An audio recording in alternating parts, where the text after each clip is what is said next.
mi conferencia tiende, como dice bien ahí, a el estado actual de la doctrina.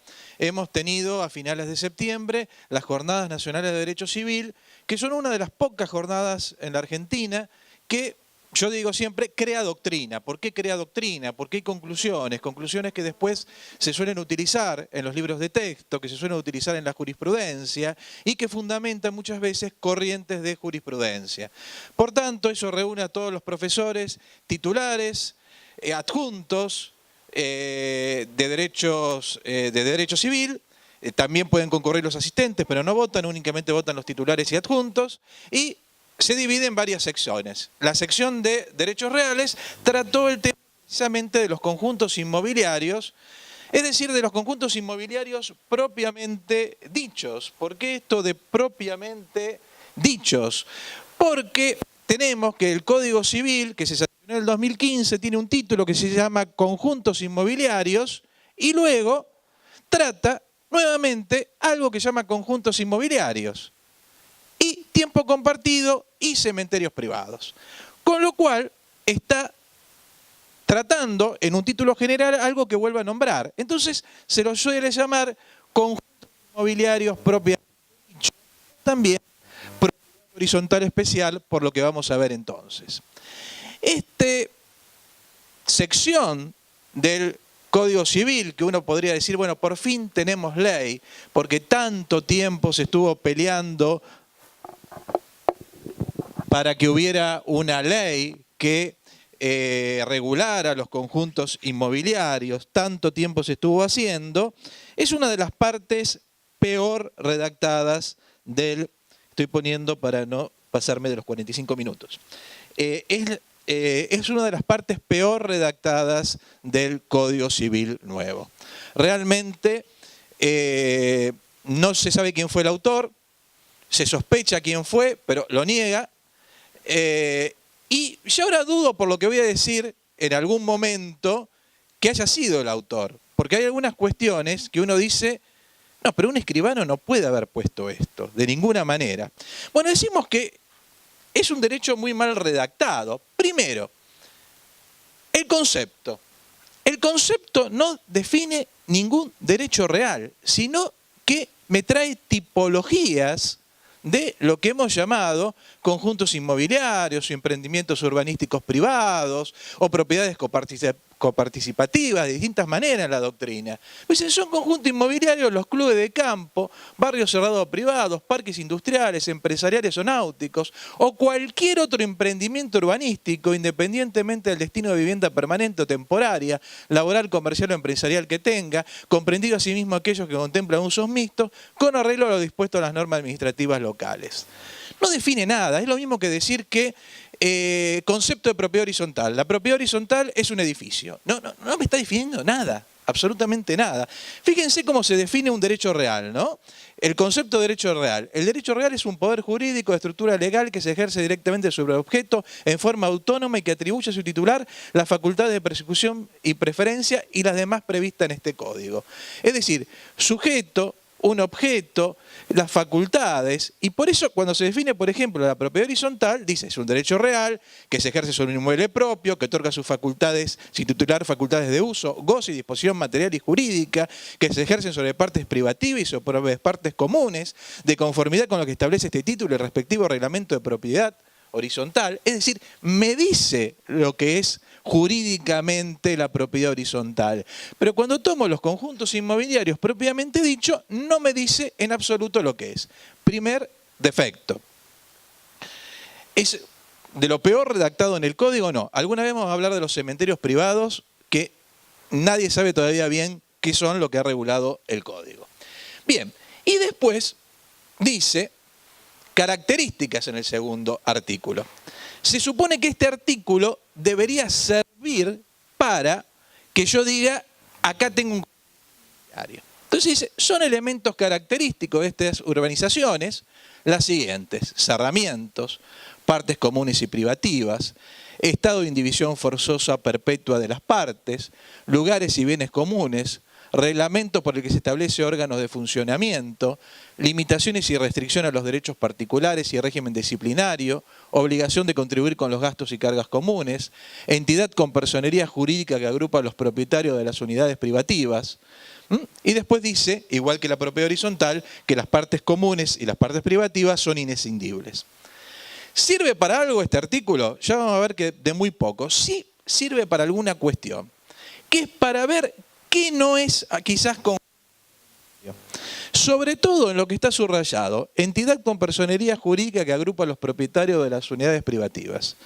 Porque cuando se empezó a hablar de conjuntos inmobiliarios un poco más intensamente, hará 20 y pico de años, por ejemplo, parte de la doctrina le encantaba decir que los shoppings son conjuntos inmobiliarios. Y los shoppings no, son un emprendimiento comercial que tiene un propietario que con contratos sui generis alquila, entre comillas, a distintas marcas los espacios, tratando de crear un balance entre marcas, supermercado, etcétera, para lograr el mayor rendimiento económico, y como contraprestación tiene una renta que tiene un mix de pago fijo, de porcentaje de ganancia, etcétera. Entonces, esto nos permite quizás algunas cuestiones que alguien podría decir peregrinamente es un conjunto inmobiliario, sacarlo de conjunto inmobiliario. Pero tampoco me trae nada nuevo. ¿Por qué? Porque me dice, hay partes comunes y privativas. Y eso es característico de toda propiedad horizontal. Estado de indivisión forzosa y perpetua de las partes, lugares y bienes comunes. También propio de la propiedad horizontal. Es decir, no me trae nada. Reglamento en que se establece órgano de funcionamiento, elemento también esencial de la propiedad horizontal. Limitaciones y restricciones de los derechos particulares, tampoco es distintivo por sí de los conjuntos inmobiliarios. Primero porque restricciones y límites, o si quieren límites, tenemos todos en cualquier derecho real. Y segundo porque también es característico de la propiedad horizontal estos límites. Disciplinario. Nótese que el artículo 2069 en propiedad horizontal también tiene un régimen disciplinario, embrionario, pero también está. Que incluso en la ley 13.502 era mayor el régimen disciplinario, porque hablaba de la posibilidad de pena aplicada por juez, de arresto y de multa, cosa que nunca pasó y que heredamos de la ley uruguaya, donde todavía sigue vigente. Obligación de contribuir con los gastos y cargas comunes, nuevamente característica de toda propiedad horizontal, quien no conoce el tema de expensas. Entidad con personería jurídica que agrupa a los propietarios de las unidades privativas. En la propiedad horizontal siempre dijimos que el consorcio es persona jurídica y hoy está expresamente no en uno sino en 2 artículos de la ley de propiedad horizontal. Con lo cual todas las características que me dice propia de los conjuntos inmobiliarios son comunes con la propiedad horizontal. Dejé para lo último esta, ¿no? Que dice cerramiento, que es la primera. La propiedad horizontal también es, dice, tiene que tener cerramiento, pero la propiedad horizontal también es cerrada, dentro de los muros de un edificio. Por eso dice que las unidades tienen que tener comunicación con la vía pública directamente o por un pasaje común. Ahora, este contenido de cerramiento, que parece tan esencial, y es tan esencial que incluso nosotros hablamos por ahí de barrios cerrados, como una de las tipologías, no es tan esencial, porque el 2079 va a decir que la localización de los conjuntos inmobiliarios dependen de lo que dispongan las normas provinciales municipales aplicables y que los límites perimetrales de los conjuntos inmobiliarios y el control de acceso puede materializarse mediante cerramientos. Es decir, podría no materializarse mediante cerramientos. Por eso y por otras razones, en la Jornada Nacional de Derecho Civil se puso por unanimidad que dentro de los elementos característicos del cerramiento no es un requisito indispensable para la existencia de un conjunto inmobiliario. Es decir, que un conjunto inmobiliario podría no estar cerrado en sí mismo si así se definiera. Por supuesto estará siempre encerrado dentro de unos límites, como todo lote, pero no tendría que tener forzosamente determinadas barreras arquitectónicas que impidieran entrar.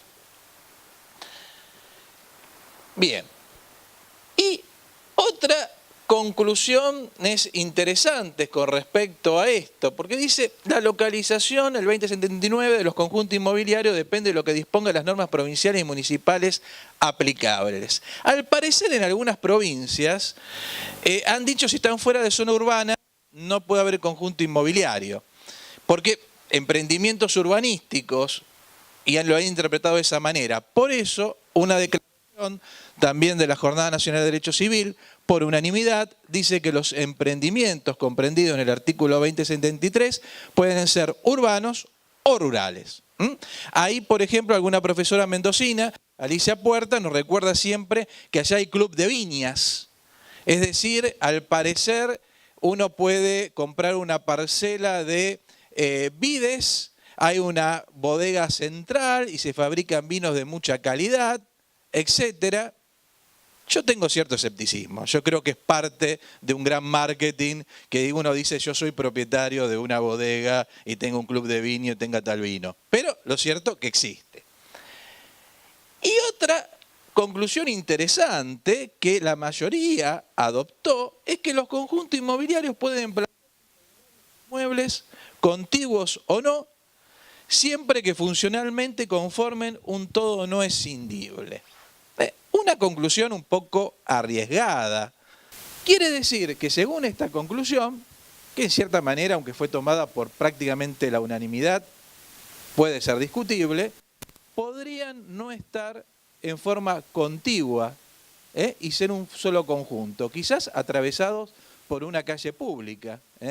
Entonces, la idea de que estén unidos en forma funcional, aunque no estén unidos en forma material. Es para pensarlo y para desarrollarlo. Bien. ¿Qué se empieza a criticar? Lo que yo lo decía. Es reprochable el título sexto del libro cuarto se denomine conjuntos inmobiliarios porque comprende propiedades especiales, cementerios privados y tiempos compartidos, con objeto y regímenes jurídicos diversos.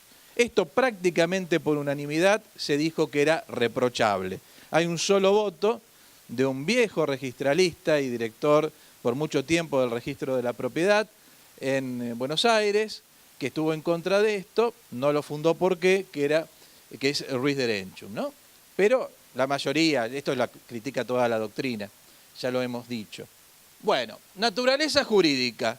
Para la mayoría de la doctrina, es casi unanimidad, los denominados conjuntos inmobiliarios, que están mencionados en el artículo 1887, inciso D, y regulados por los artículos 2073 y 2086, no constituyen un derecho real autónomo, sino una especie dentro del derecho real de propiedad horizontal. Esto es cierto, indudablemente, para lo que se constituyan a partir de la sanción del Código dentro del régimen de propiedad horizontal que prácticamente el Código obliga. Esto es casi por unanimidad. Hay una minoría, no se alcanza a leer bien, pero dice que no, porque tiene una cierta autonomía, aunque sea formal. La que más esto lo fundamentó, digamos, en forma más acertada fue la doctora Abreu de Berger, que dijo, bueno, formalmente está como un derecho real separado, pero la realidad es que no es más que una propiedad horizontal especial y en eso la mayoría de la doctrina está a favor. Y de ley ferenda, esta era una de nuestras propuestas también que llevamos, que los denominados conjuntos inmobiliarios deben constituir un capítulo dentro de la propiedad horizontal. Nosotros, en realidad, en su momento, yo presidí la comisión, no quise exponer mi ponencia porque había 40 y pico de exponencias y la verdad que no había tiempo para hacerlo, pero en algún momento quise titular la ponencia Barajar y dar de nuevo. Está todo tan mal hecho que en realidad habría que derogarlo enteramente y hacer un capítulo dentro de propiedad horizontal donde se regularan los conjuntos inmobiliarios. Por eso, la conclusión, con la sola opinión en contra de Ruiz de Erenchun, que de leyes ferendas, es decir, se modifique el código y que los conjuntos inmobiliarios sean un capítulo dentro de la propiedad horizontal. Es la solución de la ley española. La ley española trata propiedad horizontal y luego, en un último artículo, esto fue la reforma que se hizo en el año 99, en el último artículo trata los conjuntos inmobiliarios, artículo a la española, es decir, son 38 párrafos, muy largo, pero trata lo que es específico de los conjuntos inmobiliarios. Bien.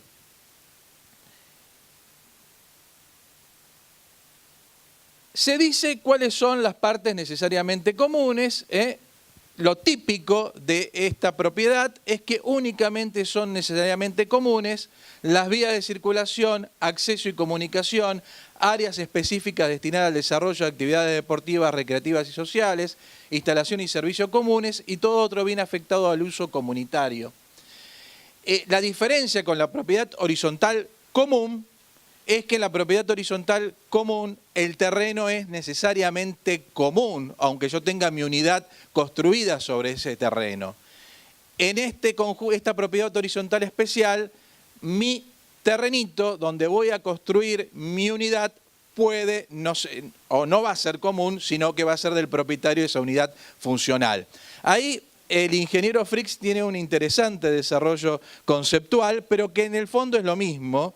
Lo único que vos lo medís con respecto a las profundidades y hasta dónde se puede ejercer el dominio. Pero en el fondo es lo mismo a lo que nos estamos refiriendo. Ahora, el 2077 nuevamente es otra gran metida de pata, porque dice, puede hacerse construida o en proceso de construcción.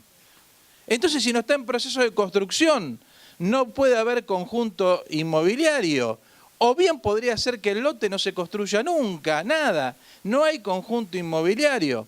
Bueno, aquí por unanimidad se resolvió que la unidad funcional tiene que interpretarse a la luz de lo que dice sobre unidad funcional la parte de propiedad horizontal, digamos, propiamente dicha o general, que se extiende a los espacios susceptibles de aprovechamiento por su naturaleza o destino, es decir, que incluya parcelas no construidas y las que no estén destinadas a construcción. Y también se dijo que las autoridades locales no pueden desconocer esta caracterización. Bien, ahora, hay un tema que no hubo una conclusión, pero flotó en el ambiente. ¿Cuándo tiene final de obra un conjunto inmobiliario? ¿Basta con que haya un plano que diga estas son partes comunes, estas son partes privativas? ¿O tiene que haber por lo menos una serie de servicios ya instalados? Porque si uno ve la propiedad horizontal común, yo no tengo el final de obra hasta que hay determinadas cuestiones. Aquí sabemos que la unidad en sí, la unidad funcional, no tiene por qué estar construida, incluso ni en proceso de construcción, o si interpretamos proceso de construcción en forma muy lata. Pero, ¿qué pasa? Bueno, no hubo un acuerdo, flotó en el ambiente, pero es una cuestión que quizás habría que definir, que habría determinadas cuestiones mínimas que deberían estar en, digamos, las partes comunes. Quizás a lo mejor determinados servicios mínimos, el tendido de determinadas de electricidad, el tendido de agua, etc. Bueno, eso no fue tratado.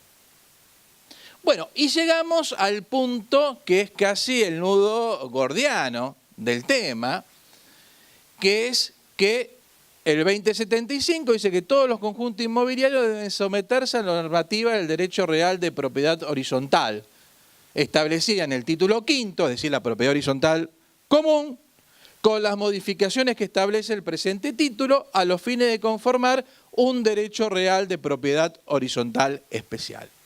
Es decir, hacia el futuro, a partir de la sanción del Código, o de su entrada en vigencia, agosto del 2015, todo debe constituirse bajo propiedad horizontal, y es una propiedad horizontal especial porque tiene algunos matices y modificaciones. ¿Eso está bien? Está perfecto, está bárbaro. Es lo que la doctrina venía propugnando. La manera de constituir como derecho real estos conjuntos inmobiliarios es como propiedad horizontal. Pero hay una tercera parte que dice los conjuntos inmobiliarios preexistentes que se hubieran establecido como derechos personales o donde coexistan derechos reales y derechos personales se deben adecuar a las previsiones normativas que regulan este derecho real. Y entonces ahí empieza la doctrina a discutir qué significa adecuar, si uno tiene que transformarse forzosamente en propiedad horizontal o si no, y ahí empieza la gran discusión que debo decir que por más que se trató de llegar a alguna solución de consenso, la cuestión se fue abriendo y ramificando y dio lugar a toda una serie de distintas posturas. Que empieza con esto, ¿no? La mayoría, quizás la más amplia, los conjuntos inmobiliarios preexistentes constituidos a través de derechos personales o derechos reales o por medio de la concurrencia de algunos de esos derechos entre sí, esta es una novedad porque en algún momento dijimos y se dijo que si es únicamente derechos reales, como está constituido, estaría en principio fuera del artículo, pero no importa. Deben ajustarse funcionalmente a la normativa del derecho real de propiedad horizontal especial en todo lo jurídicamente posible, entre otros lo relativo a la existencia y funcionamiento orgánica del consorcio de propietarios, asamblea de administración, obligaciones y ejecución de expensas, gastos y erogaciones comunes, como título ejecutivo, que es una de las discusiones que hay en este momento. Las cámaras civiles en Capital Federal dice que aunque no esté adecuado, aunque no esté transformado en propiedad horizontal especial, la liquidación de expensas tiene carácter de título ejecutivo, las cámaras comerciales dicen que no, y régimen disciplinario, por la aplicación inmediata. Es decir, ¿esto qué nos trae? Si tengo un conjunto inmobiliario, porque se da la tipología que está en el primer artículo de conjuntos inmobiliarios y las características, le aplico ya todo el régimen de propiedad horizontal en lo que sea pertinente. Esta fue la votación mayoritaria. La minoría dijo que los conjuntos inmobiliarios persistentes que se hayan configurado como derechos personales, como derechos reales distintos, como combinación de unos y otros, deben someterse estrictamente al régimen de propiedad horizontal especial, lo cual es jurídicamente posible. A mí, como está redactado, no me resulta diferente de lo primero. Pareciera que lo primero dice, en lo que es pertinente, en lo que es posible, porque quizás hay cuestiones que no son posibles, porque está regulado como una sociedad comercial y habría cosas que no lo podemos aplicar, y el otro dice jurídicamente posible y estrictamente. Yo por eso, en su momento, uno de los votantes de esta posición minoritaria, Kipper, le digo, ¿por qué no lo redactás distinto? Porque en realidad lo que Kipper quiso decir es que había que sí o sí transformarse. Es decir, que había que sí o sí pasarse a propiedad horizontal. Pero no surge como está redactado. Yo le puedo dar una interpretación distinta, porque dice, debe someterse estrictamente al régimen de propiedad horizontal, con lo cual puede decir, someterse estrictamente al régimen de propiedad horizontal es que le aplico las normas de la propiedad horizontal. Y la jurista mendocina Alicia Puerta, cuando le hago la observación, por lo bajo me dice, bueno, déjalo, total nos conviene, porque queda casi como con la mayoría. Y Kipper me dijo, bueno, yo la redacto así. Bueno, pero la verdad que es dudoso. Lo que quiso decir realmente la minoría es que había que sí o sí transformarse en propiedad horizontal especial. Pero no quedó reflejado de esa manera y alguien que no estuvo en el debate le puede dar una interpretación totalmente diversa, interesadamente o no. De cualquier manera, es un avance. Es decir, esto es lo que se ha llamado en doctrina quizás adecuación funcional. Funcionalmente, aunque no nos transformemos, seguimos actuando como, comenzamos a actuar como si fuéramos una propiedad horizontal y le aplicamos todas las normas que fueran pertinentes de la propiedad horizontal con las modificaciones de los conjuntos inmobiliarios. Hay algo que hay consenso en doctrina, lo he leído en otras conclusiones, de jornadas notariales, etcétera, que la norma no establece un plazo para adecuarse. ¿Cuál es el problema de adecuarse si yo lo entiendo como transformación? Es decir, estoy dentro de un derecho y lo muto en un derecho de propiedad horizontal. El problema está, además de conseguir las mayorías, unanimidades, etcétera, necesarias, está en los costos. Está en los costos. Y yo no le puedo pedir a los profesionales que van a intervenir en el tema, agrimensores, escribanos, etcétera, que renuncien a sus honorarios, porque al Estado se le ocurre. Por eso, fuera de la discusión, pero hemos intercambiado ideas, alguna profesora decía, y yo también lo he pensado en su momento, bueno, pero acá estamos en una situación parecida a cuando Vélez en el 2614 prohibió la enfiteusis y prohibió otros derechos reales. ¿Qué se entendió? Que esto era posible, pero que esos derechos había que, si uno los quería liberar, había que redimirlos, había que pagar. Entonces esta profesora dice, ¿y no tendrá que el Estado pagar estos gastos? ¿No tendrá que indemnizar todo esto que me están obligando a mí para transmutar el derecho real? Bueno, es interesante, yo creo que impracticable. Imagínense el Estado cuándo va a pagar esto. Pero realmente desde el punto de vista, digamos, estrictamente, es una opinión muy interesante. Bien, y esta obligación, si es que es una obligación de convertirse de lo que estaba, una sociedad, algo de que no era propiedad horizontal en propiedad horizontal, ¿es constitucional o no? Bueno, fíjense que hay dos opiniones con respecto. Una dice la conversión no es en principio inconstitucional. Y la otra dice la conversión no es necesariamente inconstitucional.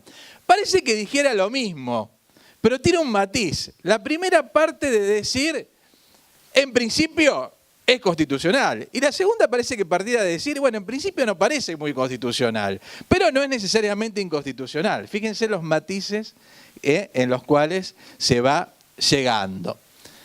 Ahora, por eso les decía, afectación de derecho adquirido, la onerosidad de la conversión, y por eso esta conclusión, que fue una de las últimas que se escribió, casi por unanimidad, que dice, muy declamativa, pero dice, se exhorta a los organismos municipales, provinciales y nacionales a eximir tributariamente y facilitar los actos necesarios para convertir a los conjuntos inmobiliarios preexistentes al derecho de propiedad horizontal especial. Yo creo que en nuestra provincia hay un interés de facilitar todo eso.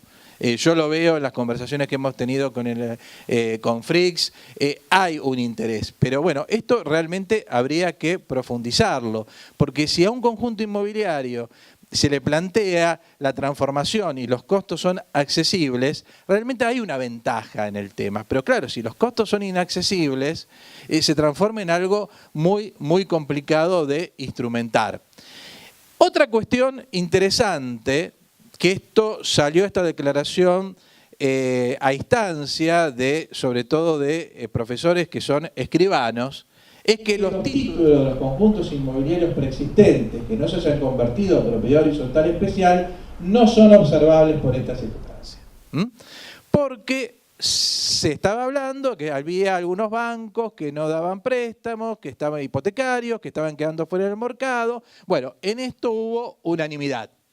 Y es una declaración importante, no son observables, son títulos que son perfectos. La ley no lo ha transformado en un título imperfecto. Siguen siendo títulos que no son observables. Y acá empezamos nuevamente a dividirnos en opiniones. Para una mayoría, la conversión o mutación convencional de los conjuntos inmobiliarios preexistentes no configurados como propiedad horizontal requiere la unanimidad o la mayoría necesaria de los titulares de los derechos respectivos. No se dijo cuáles eran las mayorías necesarias de los titulares de los derechos reales respectivos. Y también por ahí sale la unanimidad. Pero además hay miles de problemas, además. Por ejemplo, gente que ha fallecido, que no ha hecho la declaratoria de herederos, que no la ha inscripto, que se ha divorciado, el pariente que se fue a vivir a España y no lo encuentro, y que tiene una porción. Bueno, son todas cuestiones que una ley debió haber, si estaba forzando hacia atrás a convertir, debió haber previsto algunos casos, la manera de solucionarlo, etc. A esto que dice la mayoría, en contra Kipper únicamente no lo fundó, pero yo creo que la idea de Kipper es que se puede pedir la conversión por cualquiera en cualquier momento, y esa era la idea de él. Se vuelve a dividir. Para un sector la conversión puede ser solamente convencional, es decir, únicamente puede hacerse si nos ponemos de acuerdo por las mayorías necesarias o por unanimidad y decidimos hacerlo. Y para otro sector, que parece un poco más amplio, la conversión puede ser convencional o reclamada judicialmente si las partes no acuerdan esa adecuación, porque se dice distintos fundamentos. Pues uno dice, bueno, pero la manda de la ley es convertirse. Dudoso que la manda de la ley sea convertirse, pero supongamos que es la manda de la ley. Entonces, se podría demandar judicialmente. Bueno, hay algunos profesores, como Guardiola, que es juez de cámara en Junín, que dice, el juez no está capacitado para dictar un reglamento de copropiedad y administración de un conjunto inmobiliario. Entonces muchos le contestaron, pero si siempre se dijo en propiedad horizontal, en los consorcios de hecho, que si las partes no se ponían de acuerdo, el juez podía dictar el reglamento, etcétera. Consorcio de hecho llamamos cuando se está viviendo como un consorcio, pero en realidad el reglamento nunca se dictó, que en Rosario fue una cuestión bastante común en el tiempo. Pero claro, hay una realidad que hay que tener en cuenta. No es lo mismo un conjunto inmobiliario con 250, 300 lotes, que Nordelta en provincia de Buenos Aires.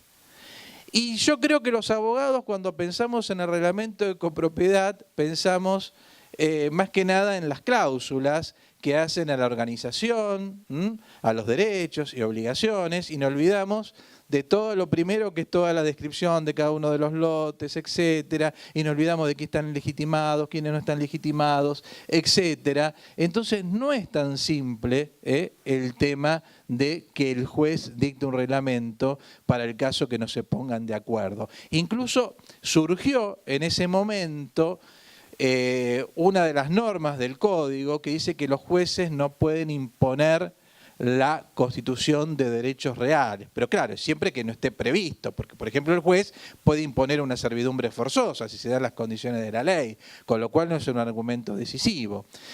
Pero fíjense la incertidumbre en la que se está. Bien, otra gran incertidumbre. El reglamento de propiedad horizontal dice puede prever limitaciones, pero no impedir la libre transmisión y consiguiente adquisición de unidades funcionales dentro del conjunto inmobiliario, pudiendo establecer un derecho de preferencia en la adquisición a favor del consorcio de propietarios o del resto de propietarios de las unidades privativas. Por gran número, prácticamente unanimidad, se dijo que este derecho de preferencia no implica el derecho de admisión. Es decir, no creemos que en una sociedad republicana, vía derecho de preferencia o vía lo que sea, se puede impedir que alguien entre dentro de un conjunto inmobiliario, como yo no puedo impedir que alguien compre un departamento al lado mío, sea una excelente persona o sea alguien que sea indeseable.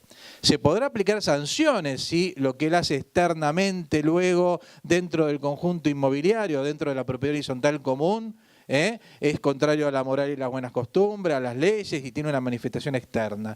Pero si nosotros empezamos a poner limitaciones a poder entrar dentro de un derecho real, vamos a una especie de sociedad feudal. Entonces, esto es muy lindo porque mucha gente dice que bárbaro, me encierro y me junto únicamente con gente que sea de determinada religión o de determinada profesión o de determinada orientación en algo. Todos de Newell's, todos de Central. No es bueno, republicanamente no es bueno. Creamos guetos, creamos guetos. Entonces, yo creo que esto es importante. El derecho de preferencia no implica el derecho de admisión. Y otra cosa que hay que pensarlo bien esto. Bueno, primero, derecho de preferencia es un derecho personal, no tiene plazo de caducidad de vigencia. Se supone que acá estamos en un caso de un reglamento que lo prevé, el reglamento es conocible y siempre es conocible, no tiene un límite de vigencia, si no, no tendría sentido. Y el derecho de preferencia no alcanza, se dijo, a las transferencias a parientes a título gratuito y mortis causa. A ver, la de mortis causa, una obviedad. Es evidente que sucede a la persona, y si vamos a establecer cada vez que alguien se muere, si dejo ingresar a los herederos o no, no aparece. Lo otro, transmisiones a parientes, realmente fue una propuesta de Kipper, yo la voté, no la fundó. Ahora, parece bastante lógico, ¿no? Si yo le quiero transmitir a mis hijos, tengo que darle un derecho de preferencia a el consorcio o a los otros adquirentes de unidades, a los otros integrantes del consorcio. Pareciera que no. Y quizás esto se podría lograr por la vía de que sería un abuso de derecho, impedir que yo le pueda transmitir a parientes en determinado grado de relación mi unidad. Y a título gratuito, claro, porque si no me estaría impidiendo donar. Porque siempre podría, ante el pedido, ante la posibilidad de donación, podría algún consorcista o el consorcio ejercer algún tipo de preferencia. Ahora, si esto se llegara a poner lo de la preferencia en un reglamento, y esto lo estoy pensando en este momento me estoy hablando, habría que pensar en qué precio se puede ejercer el derecho de preferencia. Porque alguna vez se lo ha un poco emparejado con el tanteo. El tanteo es un derecho que a mí me permite, ante alguien que quiere vender, comprar lo mismo por el mismo tanto. Por eso se llama tanteo. Que es un derecho real de adquisición, que por ejemplo en España está. Ahora bien, me han contado que en la República Argentina, y también en la República de Santa Fe y en Rosario, suele pasar que las escrituras no son por el mismo valor que los boletos. Yo no lo creo así, de que sea de esa manera. Pero imagínense que resulta que yo digo, lo voy a vender en $300.000. Notifico al consorcio. Notifico y el consorcio dice, no, está bien, más $300.000 no. Después aparece la escritura por $300.000. Entonces, no está bien notificado, porque no fue el precio por el que se vendió. Entonces, es una cuestión muy interesante, pero que para que funcione, previamente tienen que funcionar otras cosas, si es así, como me han contado, que las escrituras a veces no tienen el mismo valor que el boleto. Bien. Efectos de la preferencia. Bueno, esto es un tema, ¿no? La gran mayoría dijo que no tiene efectos reales, sino de daños. Es decir, yo no notifiqué, no cumplí con el procedimiento del reglamento, no va a implicar que la propiedad regrese o que alguien se pueda sustituir en la compra de esa propiedad, que es lo que se conoce en España con el tema del retracto, que es la otra cara del derecho de tanteo, sino que únicamente se resuelven daños y perjuicios. Para una minoría tiene efectos reales porque está suficientemente publicitado. Ahora, ¿por qué yo me decido por la primera y no por la segunda? Pues es un problema para el título también. Es decir, yo tendría que ver que se hubiera cumplido toda la formalidad y que esa formalidad estuviera bien cumplida, y si no, ese título podría ser motivo que después hubiera un retracto y que ese inmueble volviera para que alguien que había ofrecido el mismo tanto se sustituyera al que compró. Es ensuciar el título, es impedir la circulación de los bienes. Entonces la primera opinión es dictiológicamente, valorativamente más valiosa. Bien, en definitiva, ¿qué propugnamos? Esta era parte de nuestra ponencia, que le hicimos junto con mi hijo Leandro, y que no expusimos porque no había tiempo. En realidad tuvimos que darle a cada uno 5 minutos para que hablara, con lo cual no me parecía lógico que expusiéramos la ponencia. Yo creo que hay que barajar y dar de nuevo. Nosotros propugnamos que los conjuntos inmobiliarios propiamente dicho tienen que ser un capítulo dentro de la propiedad horizontal, no ser un capítulo aparte. Que las normas específicas de dicho capítulo deben establecer la esencia de lo que distingue la propiedad horizontal común de la especial. Esto es que son solamente comunes las partes del terreno destinadas a vías de acceso y comunicación e instalaciones de uso común. Que dentro de esas normas pueden incluirse algunas específicas para este tipo de propiedades especiales, sobre todo las que fijan límites edilicios, perfilando también en forma precisa los límites que pueden ser de otra índole. Porque por ahí hay algún artículo que viene del proyecto del 98 que dice limitaciones edilicias o de otra índole. ¿Cuáles son las de otra índole? Muy laxo. Tiene que estar eso mejor perfilado si vamos a permitir esos límites. Debe evitarse la superflua remisión a las normas administrativas y la repetición de normas ya incluidas en la propiedad horizontal común. Esto es bastante claro si lo ponemos dentro del capítulo de propiedad horizontal. Pero además, el capítulo tiene constantes remisiones a lo que la autoridad administrativa, valores ecológicos, paisajísticos. Ya cuando se habla de límites al dominio, se dice cuál es la competencia civil y cuál es la competencia de la autoridad administrativa y de las provincias y de las municipalidades. No hace falta volverlo a repetir machaconamente, como si esto fuera nada más que una cuestión de derecho local y de derecho administrativo. Debe establecerse qué normas, en una reforma, tanto de la propiedad horizontal común como de la especial, deben aplicarse a los conjuntos inmobiliarios que, por las razones que sean, ostenten una forma jurídica diversa. Es decir, tengo que decirlo expresamente, esto lo hace la ley española. La ley española dice, usted tiene que lo puede hacer como propiedad horizontal. Ahora bien, si usted por las razones que sea lo hace como derecho personal o con otra configuración jurídica, se le aplican igualmente los artículos tal y tal. Entonces no deja nada o deja muy poco al margen de duda. Entonces, fundamental eso. Y agregamos ahora la necesidad de conformar ya una comisión de reformas formadas por juristas y con participación también de los agrimensores que ayudan a detectar el objeto. Y dentro de los juristas tiene que haber abogados litigantes, porque el abogado litigante es el que conoce las enfermedades que después se producen y sabe cuáles son los problemas que quedan larvados cuando se redactan las leyes como se redactan acá. Les digo, esto para nosotros los abogados está muy bueno que esté así, porque hay tantas dudas que generan consultas, generan problemas, etcétera. Pero es una cuestión menor, si se quiere, es una cuestión hasta deleznable que sea así. Tiene que haber una ley que dé certeza, que no lo ponga a la gente en una incertidumbre de qué se trata. Tiene que haber jueces, porque los jueces tienen una mirada que a veces el abogado piensa que el juez es todopoderoso y el juez se da cuenta que hay cosas que no puede hacer. Y tiene que haber, por supuesto, escribanos. Porque conocen la conformación de los títulos, conocen cuándo una norma puede tener o contener algo que implique dejar ese título fuera del mercado, cosa que los abogados a lo mejor no nos damos cuenta, pero sí se da cuenta un escribano, porque dice, no, pero si el título viene así, yo lo voy a tener que observar, etc. ¿Y por qué descreo que haya sido un escribano, como se malintenciona uno de los redactores de este, digamos, infortunado capítulo del Código Civil?